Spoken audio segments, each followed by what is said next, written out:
Hi and welcome back to the channel. It's great to see you. I'm Phil, the Ordinary Watch Guy. I'm very ordinary, but the watches are always special. In the last couple of weeks, I've been trying to put some focus on micro brands and affordable entry-level options, both Golby and Gakota being two very different offers that give different but incredibly attractive things to entry-level mechanical watch buyers. But today and in this video, I just want to dream big. I want to think big, and I want to talk about one of the greatest names in watchmaking, and that is Vacheron Constantin.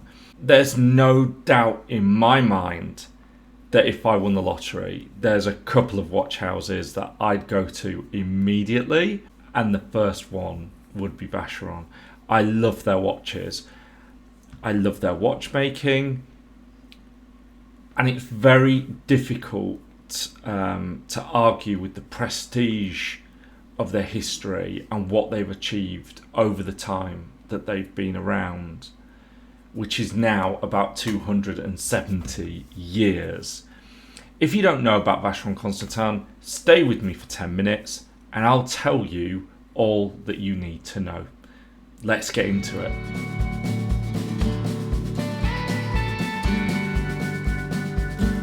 Okay, let's start at the beginning. So we're talking about 1755 up until about 1819.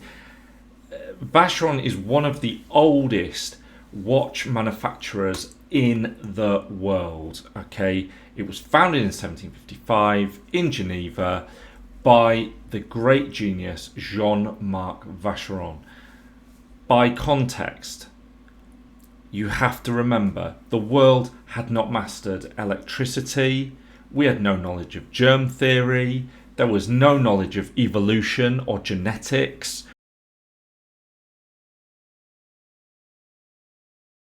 We didn't even have steam trains. To summarise, the world was a very different and very basic place. And despite this, somehow Jean-Marc Vacheron established a precision workshop creating high quality pocket watches. In 1785, his son Abraham took over the business. And luckily, he was a pretty handy watchmaker himself and also a very gifted businessman. And he steered the family business through the slightly choppy waters of the French Revolution. And, you know, let's be honest, as a political event, that probably makes Brexit and Donald Trump look reasonably moderate. The company managed to survive and even expand. And by 1810, another genius son arrived, Jacques Bartholomew, who I'm going to refer to as Jacques B. And he took the business on even further and out to international customers. By 1819, the company is really starting to grow, and it was Jacques B that brought in Francois Constantin. And this guy is basically the Steve Jobs of his day.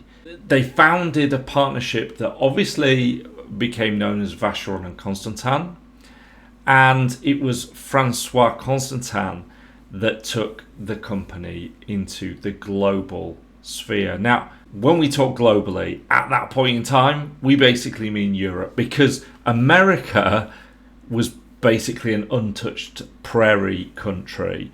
Remember, at this point, Los Angeles had been founded in 1781 and was then became part of Mexico in 1821. It didn't become part of the US until 1848. As the apple of its day, Vacheron Constantin developed a reputation for innovation. In 1839, they invented a phone that could hold all of your music and help you to surf the internet. Hang on. 1839, Vacheron Constantin hired Georges-Auguste Lechaud, a pioneering engineer who introduced mechanized production techniques to improve precision and consistency across the range. And remember, this is 65 years before Henry Ford first founded his factory and his production techniques in Detroit. They show standardized production and interchangeable manufactured parts, and he revolutionized the industry. He earned the company a medal from the Geneva Society for the advancement of the arts in 1844, which is quite the honour. By the late 19th century, Vacheron Constantin had firmly established itself as a prestigious watchmaker, maybe the most prestigious in the world. The company began to produce highly complicated watches, including perpetual calendars, minute repeaters, and these watches appealed to aristocrats and collectors all over the world.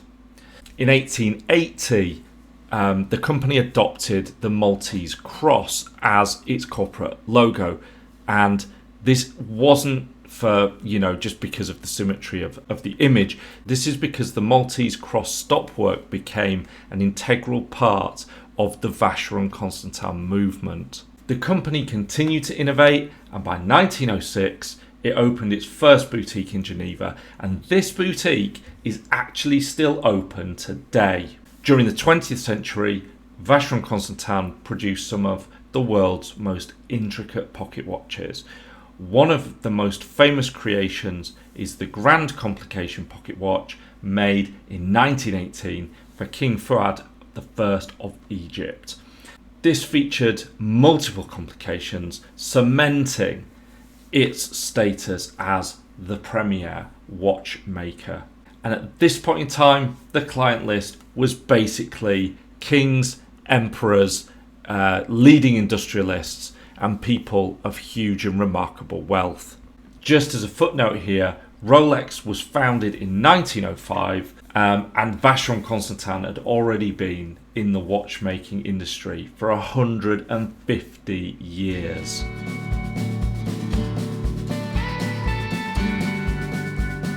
So if we go to 1930 and we move firmly into the 20th century, this period of time was incredibly difficult for luxury watchmakers, 1930 to 1950, and for two very good reasons. The first one was the Great Depression. The second one was the Second World War. Neither of these things was particularly great if you're in the business of selling luxury timepieces. Despite this, Vacheron Constantin were already in the business of producing some of the most amazing wristwatches that were available anywhere in the world. And one of the most significant achievements of this period was the creation of the ultra-thin movement, the caliber 1003. This was introduced in 1955 to celebrate the brand's 200th anniversary.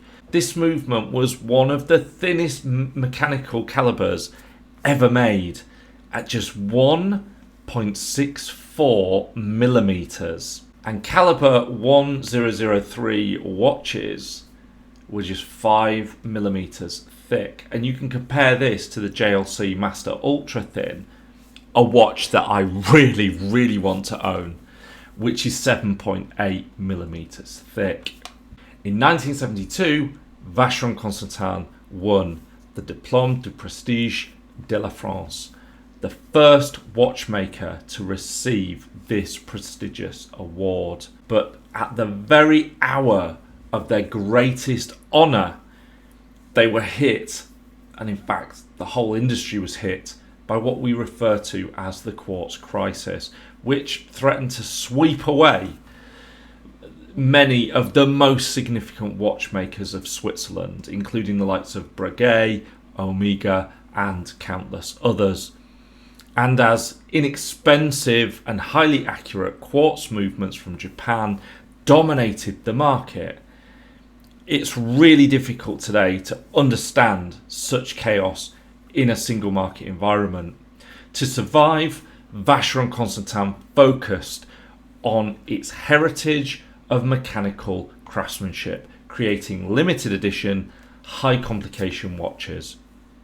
In 1996, Vacheron Constantin was scooped up and became part of the Richemont Group, a luxury conglomerate that also owns the amazing brands of A. Lange & Söhne, Cartier, IWC, Piaget and Jaeger-LeCoultre. This gave Vacheron Constantin the financial stability it needed to continue to invest in innovation while preserving the tradition of its craftsmanship. In 2005, the company celebrated its incredible achievement of 250 years in watchmaking. The brand released the Tour de Lille, one of the most complicated watches ever made, featuring no fewer than 16 complications. In 2015, it introduced the reference 57260, a bespoke pocket watch with 57 complications, making it the most complex mechanical watch ever created. Today, the company continues to produce some of the finest luxury watches available anywhere on the planet, including the popular overseas collection and the 56. And last year I was delighted to be able to try on a 56 Tourbillon, and honestly I can't tell you how much I wanted to own that watch. It was incredible, and a snip at just over £150,000. So today we're talking about a company that is 270 years old, a watchmaker at the very top end of haute horology and desirability. Vacheron Constantin has maintained an unwavering commitment to quality, precision and innovation. They've driven the watch industry as we know it forward with a relentless appetite for innovation and improvement. Vacheron Constantin sets a standard by which all watchmakers are judged. And quite rightly, it is one of the most revered watchmakers in history, even if most watch muggles would never recognise one on somebody's wrist.